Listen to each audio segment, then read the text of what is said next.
मथन जब हुआ सिंधु एक बार, रतन 14 निकला चटकार, जिसमें रहा चंद्रमा एक अनुपम अभिराम। चांद निकला तो सितारों की झलक लौट गई, चांद निकला तो सितारों की झलक लौट गई, चांद निकला तो सितारों की झलक लौट गई। चांद निकला तो सितारों की झलक लौट गई, हिदाए हुस्न प्यारों की झलक लौट गई, हिदाए हुस्न प्यारों की झलक लौट गई, हिदाए हुस्न प्यारों की झलक लौट गई। चांद निकला तो सितारों की झलक लौट गई, फिदाए हुस्न प्यारों की झलक लौट गई, सूखे चमन में अनारों की झलक लौट गई, खिले गुलशन में बहारों की झलक लौट गई, बेवफा बुत से हजारों की झलक लौट गई, पड़े सबनम तो फुहारों की झलक लौट गई, पड़े सबनम तो फुहारों की झलक लौट गई, पड़े सबनम तो फुहारों की झलक लौट गई, पड़े सबनम तो फुहारों की झलक लौट गई। पूछना चल के तू उल्फत के सब दीवानों से, लहद में खाम नजारों की झलक लौट गई, लहद में खाम नजारों की झलक लौट गई, लहद में खाम नजारों की झलक लौट गई। चाँद निकला तो सितारों की झलक लौट गई, अरे चाँद निकला तो सितारों की झलक लौट गई, चाँद निकला तो सितारों की झलक लौट गई। सुहाला शिव के माथे चंद्रमा, मोहे जटा मनोहर गले सर्प का माला, सुहाला शिव के माथे चंद्रमा, मोहे जटा मनोहर गले सर्प का माला, सुहाला शिव के माथे चंद्रमा, मोहे जटा मनोहर गले सर्प का माला, सुहाला शिव के माथे चंद्रमा। महान कष्ट देख कर मथन हुआ समुद्र का, निकल पड़ा प्रभा सहित प्रदीपमान चंद्रमा, मसोसने लगे असुर छटा या पूर्व देख कर, कहे रमेश से मुझे मिले महान चंद्रमा, मक्टमार विष्णु ने विमर्श कर सुरेंद्र को दिए, महेश को तुरंत सुशील जान चंद्रमा, मिश्र भूतनाथ ने उठाया मंजू हाथ से, लगाए माथ पर लिए करत बखान चंद्रमा। भोलेनाथ सावन के महीना में जब चंद्रमा अपने मस्तक पर लगौलन है तो पार्वती जी के खोजे लगलन, और पार्वती जी बिना आदेश के शंकर जी से बिना पूछले नैहरे चल गईलिन कजरी खेले। तो भोलेनाथ भांग के मस्ती में अपने गोल से अपने गण लोग से कहलन कि बिना पूछले वो नैहरे चल गईलिन कजरी खेले, तो हम लोग भी चलल जाएं, बिना साहित्य का फगुआ खेल देवल जा बैठे। राजा हिमांचल की हन एक तर्ज बा, जे समय सन 62 में भारत पर चीन चढ़ाई कर दिले रहल, ते नेहरू चाचा सबसे भीख मंगलन। का मंगलन? बहिनी हो बिरनवा देदा, बहिनी हो बिरनवा देदा, बहिनी हो बिरनवा देदा, मैया हो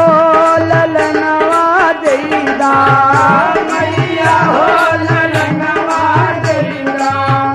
मैया हो ललनवा देदा। देशवा के करनवा फौजी सोने का गाना देदा,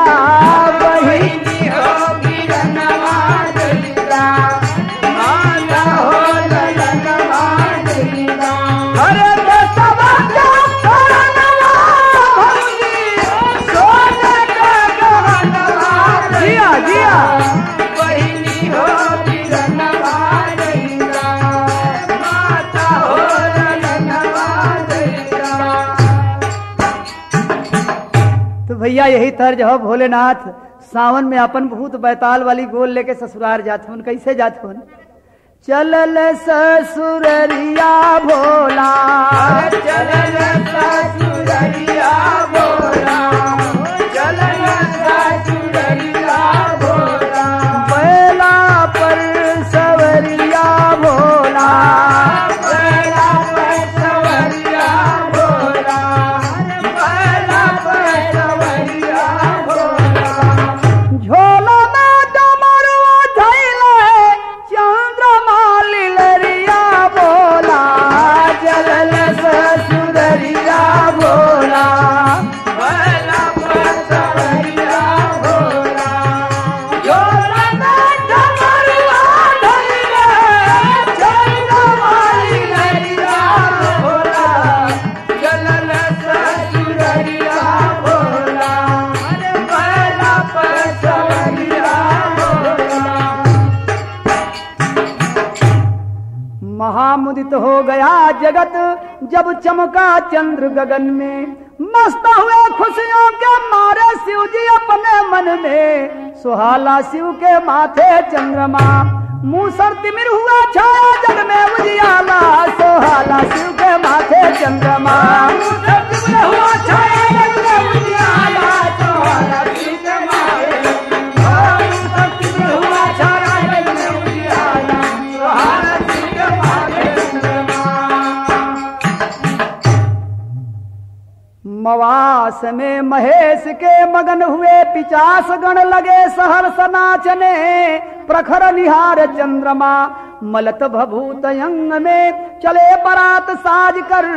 गए गिरीश के भवन छजत लीलार चंद्रमा, मुरज अनेक बज उठा दधी अक्षतात जब, लगा महेश माथ पर रखे उतार चंद्रमा, मयूस पूर्ण गेह में बिखर उठी गिरीश के, बिहस उठी सहेलियां सुभल समार चंद्रमा। पहुंच गए भोलेनाथ ससुराल में। रिमझिम सावन की बदरी बरस रही है और पार्वती जी के गोल आंगन में कजरी गा रही है। अब वही बीच में भोलानाथ पहुंच के, और जब दोनों गोल दोनों ओर से डटल है, एक तरफ पार्वती जी का एक ओर भोलेनाथ का, एक सखी दोनों प्राणी के श्रृंगार वर्णन गा रहल हैं। तर्ज बा, लेके पहला पहला प्यार भर के आंखों में खुमार, जादू नगरी से आया है कोई जादूगर, लेके पहला पहला प्यार भर के आंखों में खुमार, जादू नगरी से आया है कोई जादूगर, लेके पहला पहला प्यार भर के आंखों में खुमार, जादू नगरी से आया है कोई जादूगर। वाह! तो यह तर्ज यही बा। एक सखी गा रहल बा, लख के चंदा बेमिसाल, सखिया करती सब कमाल, जुट के मैना की बखरिया संवरिया सुंदरी, लख के चंदा बेमिसाल, सखिया करती सब कमाल, जुट के मैना की बखरिया संवरिया सुंदरी, लख के चंदा बेमिसाल, सखिया करती सब कमाल, जुट के मैना की बखरिया संवरिया सुंदरी। है शिव को निरख के सखिया सयानी, शिव को निरख के सखिया सयानी, तन मन की सब सुधिया भुलानी, तन मन की सब सुधिया भुलानी, एक वर टिकुली चटकार, एक वर चंदा चटकार, एक वर टिकुली दे बहार, एक वर फूलों की झलरिया संवरिया सुंदरी, लगे चटकार, एक वर टिकुली के बहार, एक वर फूलों की झलरिया संवरिया सुंदरी, एक वर चंदा चटकार, एक वर टिकुली के बहार, एक वर फूलों की झलरिया संवरिया सुंदरी। हाँ शिव को पकड़ सब चूमन लागी, शिव को पकड़ सब चूमन लागी, प्रेम के रस में सब मिल पागी, प्रेम के रस में सब मिल पागी, एक वर बाघंबर, एक वर घर में सोहे बाल, एक वर मोतियों के माल, एक वर घर में सोहे प्याल, एक वर ममता को लहरिया संवरिया सुंदरी, एक वर घर में सोहब्याल एक बार घर में सोहब्याल एक बार मन को लहरिया सवरिया सुंदरी ये गोर मोतियों के माल ये गोर घर में सोहे प्याल ये गोर ममता को लहरिया सवरिया सुंदरी है जुट के नगर की सबसी कुमारी जुट के नगर की सबसी कुमारी प्रेम की करती बात संवारी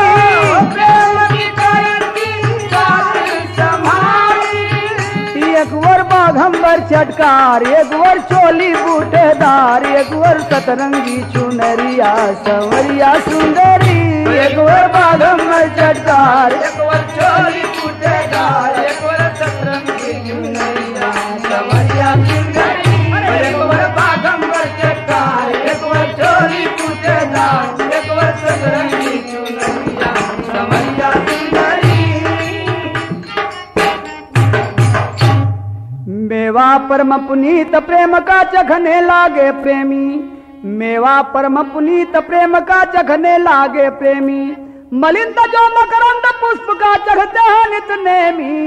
सुहाला शिव के माथे चंद्रमा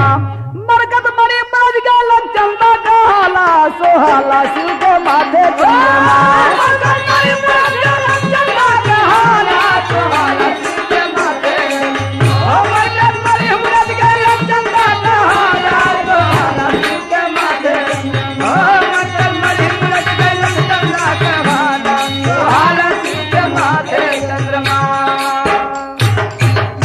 वाह दोनों तरफ का वर्णन गीत जब हो गए है सिंगार रस तो अब भोलेनाथ अपने भूत बैताल से इशारा देते उनकी भाई अब हम लोग का कार्यक्रम शुरू है चाहे होली वाला ये लोग कजरी गाय चुकलिन तो देखें शंकर भगवान बैल के ऊपर बैठल हो आंगन में पानी बरस रहल हो थोड़ा सा कुछ कीचड़ काचड़ भी हो गए बा लेकिन बैल के नाथ वाली रस्सी भोले बाबा अपने पंजा में लुपेट लेलन कस के बांध लेलन और दोनों हाथ से सखियन के ऊपर अबीर गुलाल फेंक रहलन और सखी भोलेनाथ के ऊपर रंग फेंकत हैं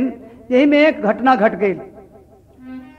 मामिला महान एक घटा नगेंद्र के भवन गए थे फाग खेलने सुभग सजाए चंद्रमा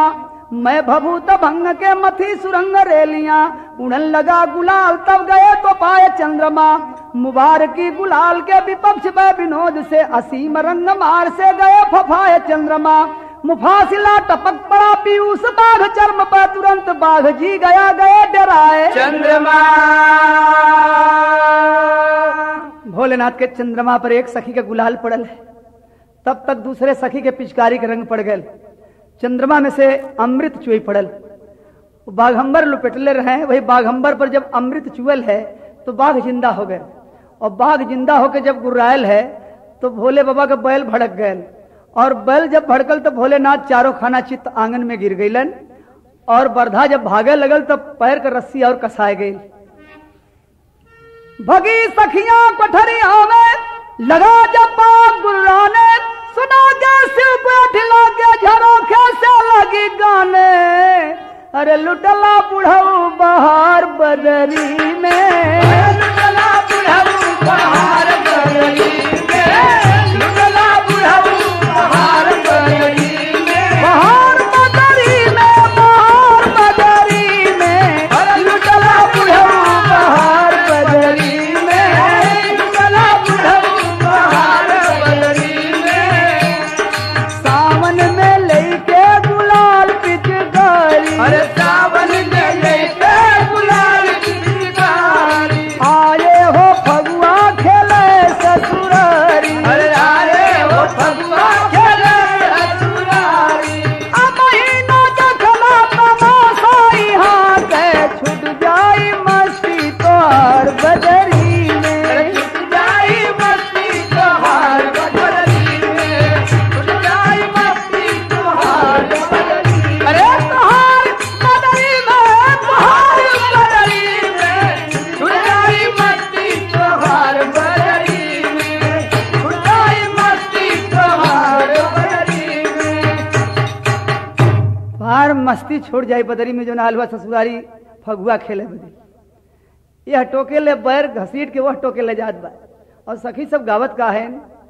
कि भाग भाग कोने में मुंह क्यों छिपाते, भाग भाग कोने में मुंह क्यों छिपाते, भाग भाग कोने में मुंह क्यों छिपाते, भाग भाग कोने में मुंह क्यों छिपाते, लगती शर्म क्यों नहीं पास आते, लगती शर्म क्यों नहीं पास आते,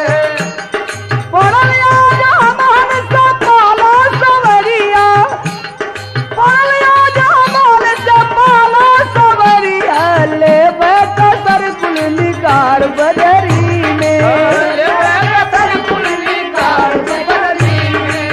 कसर कुल निकार बदरी में, अरे निकाल बदरी में, निकाल बदरी में, कसर कुल निकार बदरी में, कसर कुल निकार बदरी में। अब वहीं तो हम लोगन का कजरी बाकी रहले, तबले बीचे में फगुआ खेले शुरू कर दिला। लेकिन अभी फगुआ जब खत्म हो जाला, बैल घिरा के जब तुम्हें खाली करला, ओकरे बाद हम लोगन का पूरा कार्यक्रम बाकी बा। तुहके पकड़ के बनाई जनाना, तुहके पकड़ के बनाई जनाना, तुहके पकड़ के बनाई जनाना,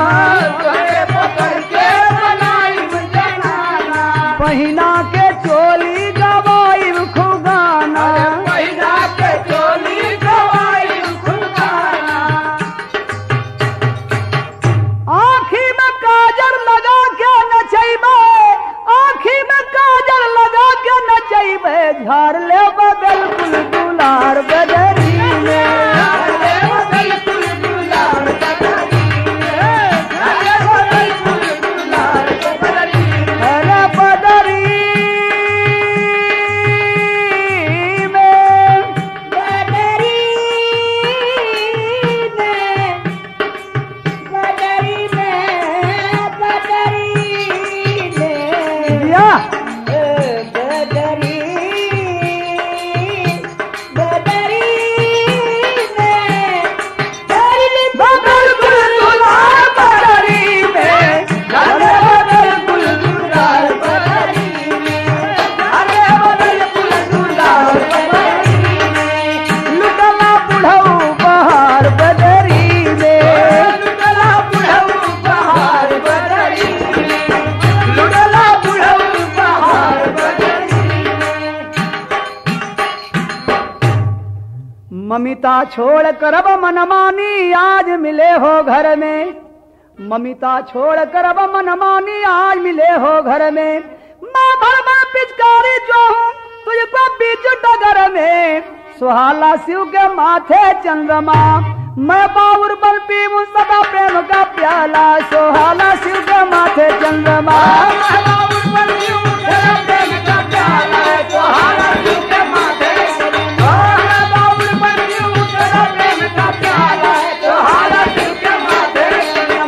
मोह जटा मनोहर जल सर्प का माला, सुहाला शिव के माथे चंद्रमा,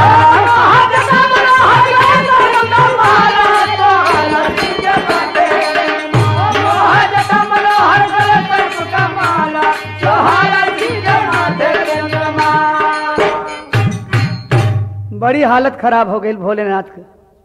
बिना साहित्य का काम बहुत कष्ट दे देला। ससुरारी गयल हन फगुआ खेले बदे सावन में, क्यों छोड़ावत नहीं बा, बैल घिरावत घिरावत उनके पीठी के चमड़ा छोड़ा दिले बुढ़ऊ के। सखी सब कोठरी में से गावत है, कोनो बरंदा में से चमकावत है।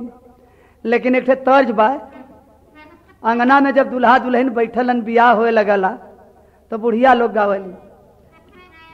हाथी हाथी सोर कैला गदहा ना लियला हो, ए ससुर के बेटावा मोर गौरा ब्याह अइला हो, ए ससुर के बेटावा गौरा ब्याह लैला हो, ए ससुर के बेटावा, गौरा ब्याह लैला हो, ए ससुर के बेटावा, मोर गौरा ब्याह अइला हो, मोर गौरा ब्याह अइला हो, ए ससुर के बेटावा गौरा ब्याह लैला हो, ए ससुर के बेटावा, गौरा ब्याह लैला हो, ए ससुर के बेटावा। तो भैया यही तर्ज बा है। बुढ़ऊ के तो बड़ी दुर्गति भइल ससुरारी में, लेकिन गावत के हो अरे वहर सढ़ुआइन सब देखी देखी गावे हो, वहर सढ़ुआइन सब देखी देखी गावे हो, यहर भोले दानी के बया लगी सरावे हो, यहर भोले दानी के बया लगी सरावे हो, यहर भोले दानी के बया लगी सरावे हो, यहर भोले दानी के बया लगी सरावे हो, बया लगी सरावे हो, यहर भोले दानी के बया लगी सरावे हो,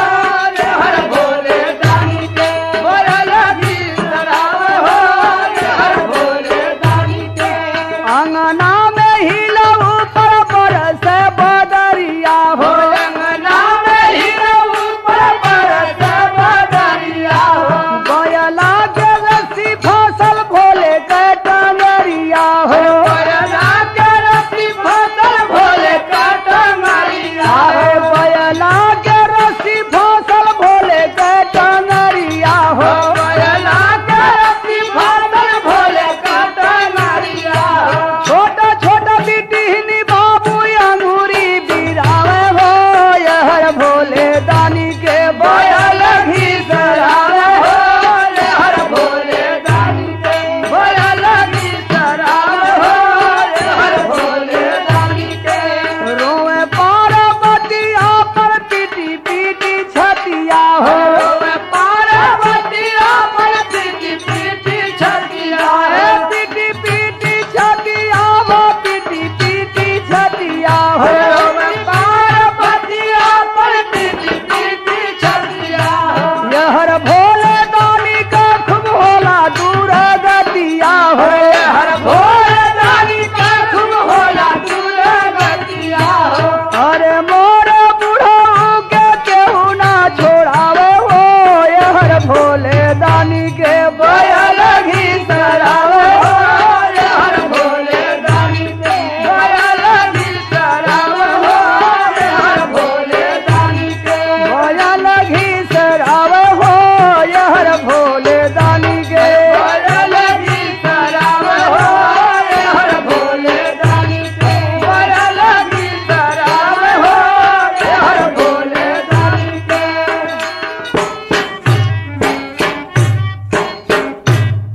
ममिता छोड़ कर अब मन मानी आज मिले हो घर में, मामा माँ पिचकारी जो तुझको बीच डगर में, सुहाला शिव के माथे चंद्रमा,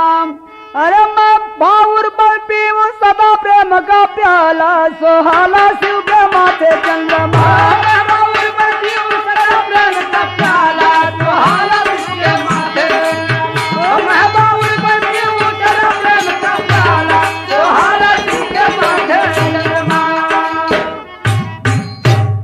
तो भैया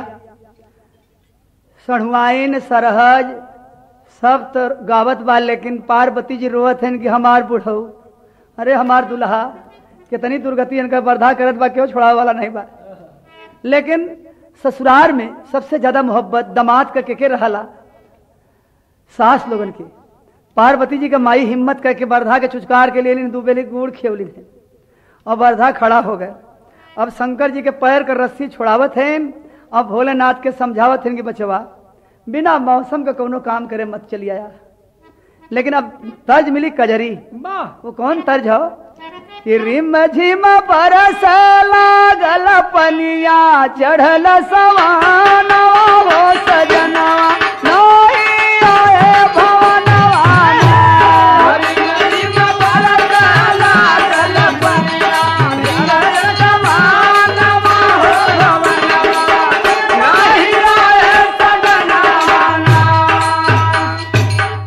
यही तर्ज बा भैया।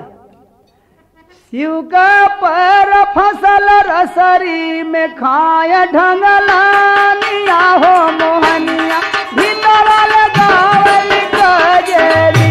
अरे शिव का पैर फसल रसरी में खाए ढंगलानिया रे मोहनिया, भीतर लगावल कजरी। तो भैया ये वही तर्ज हो बनारसी कचकचवा मिर्जापुरी ढुरमुनिया और जौनपुरी चौलरिया। शंकर भगवान के लगे अब उनकर सास पहुंच गए हैं। हाँ शिव के कोई नहीं छोड़े, बरधा इधर उधर घिसरावे, बरधा इधर उधर घिसरावे, बरधा इधर उधर घिसरावे। सखी भीतर ले शान बुझावे, सखी भीतर ले शान बुझावे। शिव का पैर छोड़ावे रामा, शिव का पैर छोड़ावे मैना, महारानिया हो मोहनिया, भीतर ले जावल कजरी। शिव का पैर छोड़ावे मैना, महारानिया रे मोहनिया, भीतर लगावल कजरी। भीतर लगावल कजरी, ओ भीतर लगावल कजरी रे, भीतर लगावल कजरी। शिव का पैर छोड़ावे मैना, महारानिया हो मोहनिया, भीतर लगावल कजरी। अरे मैना शिव से कह दिखारी, ऐसे दिन यहाँ ससुरारी, ले सावन में रंग पिचकारी, देई है काम बिगाड़ी रामा, देई है काम बिगाड़ी गौआ, कै बिटिया हो मोहनिया, भीतर लगाल कजरी।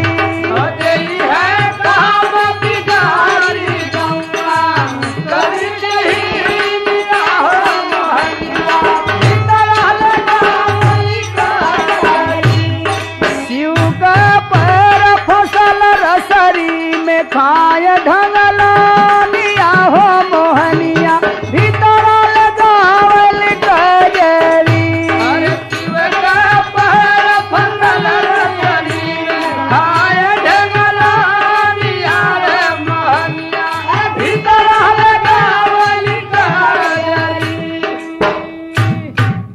मूद नयन रम तू रमन में तज दे बिल्कुल खामी, माथे पटकवन के आगे जो हो त्रिभुवन के स्वामी, सुहाला शिव के माथे चंद्रमा, मिश्रा को मल्लित गाँव हीरा ग्वाला, सुहाला शिव के माथे चंद्रमा।